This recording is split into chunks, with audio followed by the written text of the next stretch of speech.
Terhitung tanggal 7 Juni 2024, Sekda Sumsel Supriyono akan mengakhiri masa jabatannya sebagai ASN. Saat ini Pemprov Sumsel masih menunggu hasil seleksi untuk menggantikan jabatan Supriyono. Bahwa sampai saat ini pendapatan asli daerah memberikan kontribusi.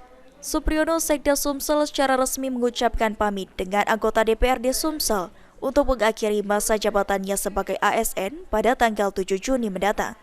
Saat berlangsungnya sidang paripurna DPRD Sumsel membahas jawaban dari Gubernur Sumsel terkait pandangan umum dari fraksi-fraksi DPRD Sumsel, Raperda Pertanggungjawaban Pelaksanaan APBD Sumsel tahun anggaran 2023. Dan sebagai PNS selama 34 tahun 3 bulan. Kami menyadari bahwa banyak kekeliruan ataupun kesalahan kami selama berinteraksi dengan Bapak Ibu anggota DPRD yang terhormat serta hadirin berbahagia. Terus dari hati yang paling dalam kami mohon maaf yang sebesar-besarnya. Demikian, terima kasih. Wassalamualaikum warahmatullahi wabarakatuh.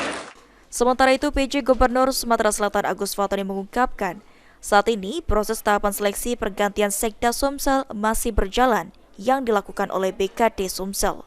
Udah masa jabatannya udah pensiun nih Pak, gimana nih Pak? Nah, belum, kata siapa belum kok masih seleksi Pak ya? Supriyono sendiri telah menjalankan tugas sebagai ASN selama 34 tahun. Dirinya pernah menjadi Bupati Banyuasin periode 2013 sampai dengan 2018, menggantikan jabatan Bupati pasangannya Yan Anto Ferdian. Firman Hidayat, Ajidal.